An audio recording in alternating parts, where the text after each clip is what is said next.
আগের পর্বে আমি আপনাদের সাথে শেয়ার করেছিলাম কালিম্পং ভ্রমণের অভিজ্ঞতার কথা। আপনারা যারা ভিডিওটা দেখেননি তারা গিয়ে ভিডিওটা দেখে নিতে পারেন, আমি ডেসক্রিপশন বক্সে লিঙ্কটা দিয়ে দেবো। কালিম্পংয়ে 2 নাইট স্টে করার পর আমরা চলে গিয়েছিলাম দার্জিলিং থেকে মাত্র 8 কিলোমিটার দূরে সুন্দর ছোট্ট একটা পাহাড়ি গ্রামে। আজকের এই ভিডিওটা সেইটাকে নিয়েই। ভিডিওটাতে আপনাদের সাথে আমি শেয়ার করব আজকের এই সুন্দর পাহাড়ি গ্রামটির অভিজ্ঞতার কথা। চলুন তবে দেরি না করে ভিডিওটা শুরু করা যাক। কালিম্পংয়ে 2 নাইট স্টে করে আমরা গিয়েছিলাম দার্জিলিং এর লেবং গ্রামটিতে। এটি দার্জিলিং থেকে মাত্র 8 কিলোমিটার দূরে অবস্থিত।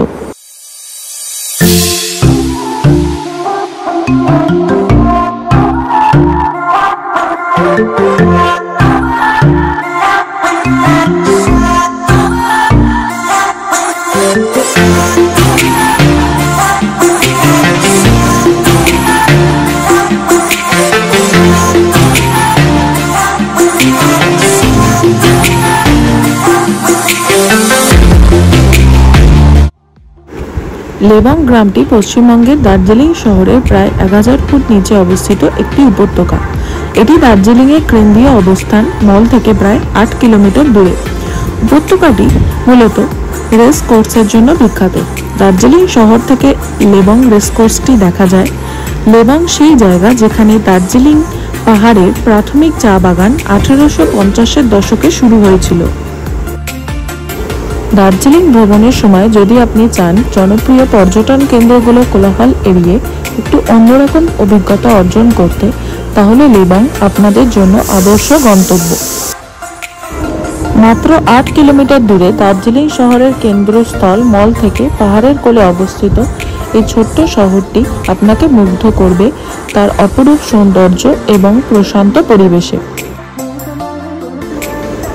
এবার আসি অন্য একটি প্রসঙ্গে। যারা লেবংয়ে যাওয়ার পরিকল্পনা করছেন তারা কখন যাবেন, কোথায় থাকবেন এবং কিভাবে যাবেন।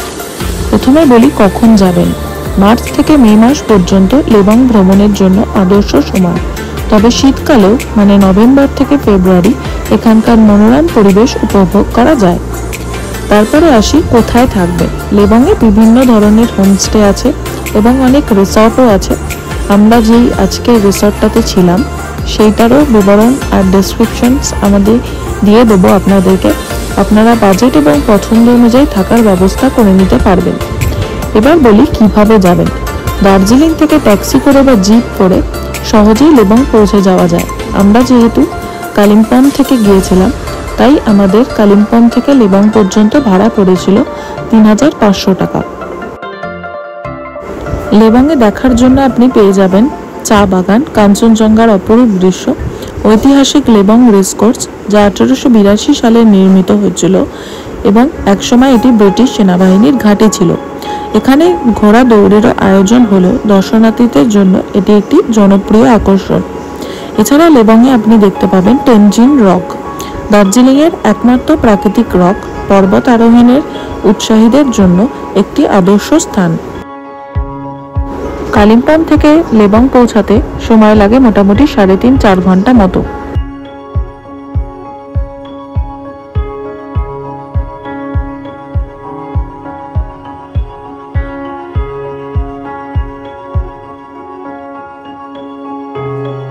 চার ঘন্টার জার্নি করে ঘুম স্টেশন, টয় ট্রেন আর কাঞ্চনজঙ্ঘার অপরূপ শোভা দেখতে দেখতে আমরা যাচ্ছিলাম লেবংয়ের উদ্দেশ্যে।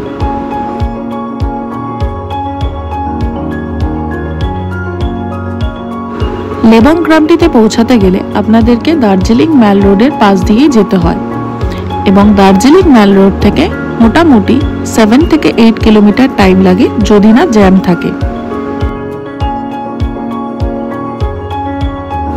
আমরা কালিম্পং থেকে বেরিয়েছিলাম 9:30-10টা নাগাদ এবং গাড়িতে চড়ে আমাদের লেবং পৌঁছাতে সময় লেগে গিয়েছিল 2টো, কারণ রাস্তায় অনেক জ্যাম পেয়েছিলাম। লেবংয়ের ইতিহাস অতটা প্রাচীন না হলেও আশেপাশের এলাকার ঐতিহ্যের সাথে জড়িত এই গ্রামটি। ব্রিটিশ শাসনকালে এটি বিশ্রামের স্থান হিসেবে পরিচিত ছিল। লেবং রেস কোর্স এখানকার ঐতিহাসিক নিদর্শন। অনেক ছোটখাটো হোমস্টে গড়ে ওঠার দরুন আজকের এই লেবং গ্রামটি প্রাকৃতিক সৌন্দর্য উপভোগের পাশাপাশি ঐতিহ্যের ঝলক হিসেবে পরিচিত। দার্জিলিং থেকে লেবং যাওয়ার পথে আপনারা সাইট সিন হিসেবে দার্জিলিং জু, হিমালয়ান জিওলজিক্যাল পার্ক আর নাইটেঙ্গেল পার্ক দেখে নিতে পারেন।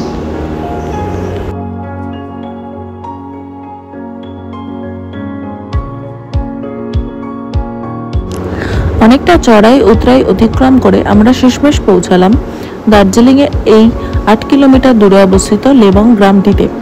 এবং এই যে ভিডিওটা দেখতে পাচ্ছ এটা হচ্ছে লেবং গ্রাম এবং আজকে আমাদের গন্তব্য ছিল সুমা আবাস হোমস্টে।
পার্কিং লটের ঠিক উল্টো দিকেই আছে সুমা আবাস হোমস্টের এই কটেজগুলো। চারিদিকটা ঘুরে তো তোমাদের আমি জায়গাটা দেখিয়ে দিলাম, চলো তবে আমাদের রুমটা দেখাই। এই হচ্ছে আমাদের রুম।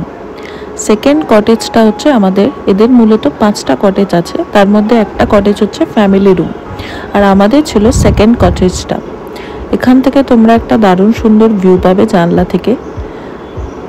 আর এই হচ্ছে একটা ছোট্ট বারান্দা, দরজা খুললেই সামনে বারান্দা, তো এখানে তোমরা বসে রিল্যাক্সও করতে পারো এবং বাইরে থেকে ভিউটা খুব সুন্দর দেখতে। এটাই এই কটেজটার বা এই হোমস্টেটার হচ্ছে সব থেকে বেশি বিশেষত্ব, যে এই যে টোটাল পাহাড়টা তোমরা দেখতে পাচ্ছ, এখান থেকে সিকিমও দেখা যায়, নামচিও দেখা যায়, আবার এখান থেকে দার্জিলিংও দেখা যায়।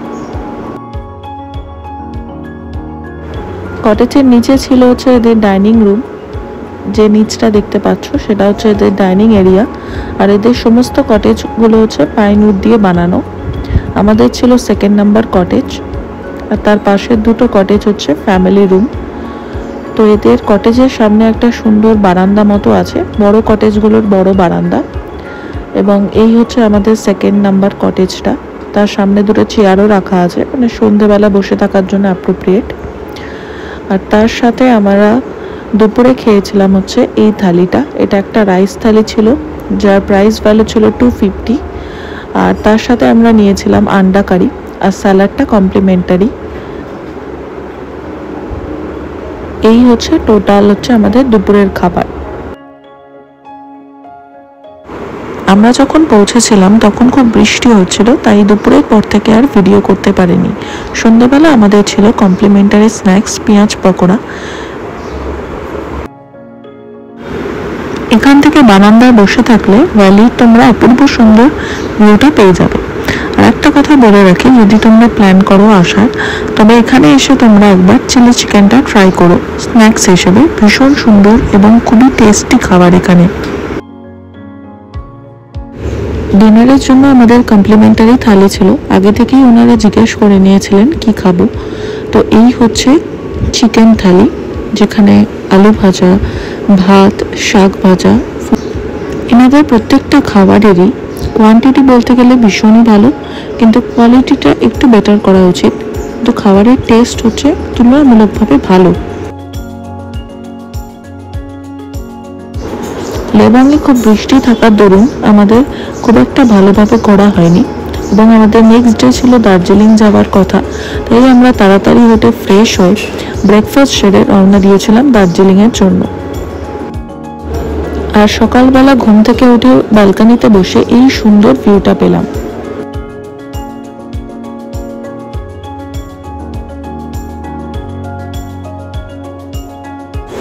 যতক্ষণ না ব্রেকফাস্ট সার্ভ করছে, আমি একটা কথা তোমাদের বলে রাখি, যারা লেবাংয়ে এই জুমা আবাসে আসতে চাইছো, তারা যখন রুম বুক করবে তার সাথে ডিনার আর সকালে ব্রেকফাস্টটা কমপ্লিমেন্টারি হবে। আর তার সাথে যদি তোমরা লাঞ্চ করো তবে সেটা পেড হবে। এবং এই দেখো, ব্রেকফাস্টের জন্য আমাদের দিয়েছিল ছোলার ডাল আর পরোটা, আর তার সাথে হচ্ছে একটু আচার, এবং পরে দিয়ে গেছিল আমাদের ডিমের অমলেট। এনাদের খাবারের কোয়ান্টিটি খুব ভালো থাকে, কিন্তু কোয়ালিটি সম্পর্কে একটু ইমপ্রুভমেন্ট করা দরকার। এবং ব্রেকফাস্ট সেরে আমরা ওয়েট করছিলাম কখন বেশিটা কমবে, এবং আমরা যাবো হচ্ছে দার্জিলিংয়ের জন্য।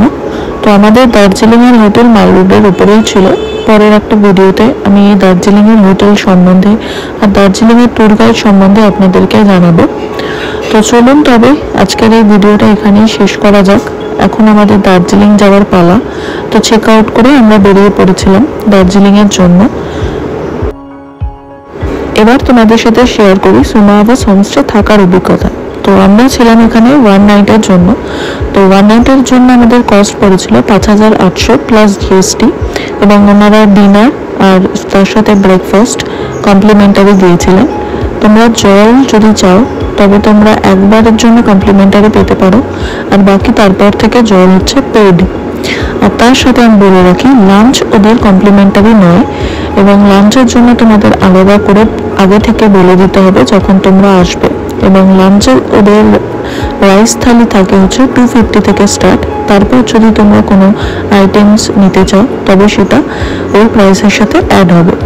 আর একটা কথা বলে রাখি, এখানকার কটেজ রুমগুলো আমার যতদূর দেখে মনে হলো যে খুবই ভালো কটেজ নিঃসন্দেহে, এবং কটেজ রুমগুলো অনেকটাই বড়, বসার স্পেসও আছে এবং অনেকটা বেশি স্পেসিয়াস, খোলামেলা এবং খুব গ্রিনারি।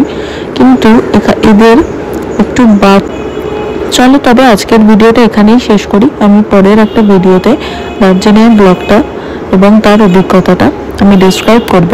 তবে আজকের জন্য যদি ভিডিওটা ভালো লেগে থাকে তবে লাইক, কমেন্ট এবং সাবস্ক্রাইব করে দেবেন।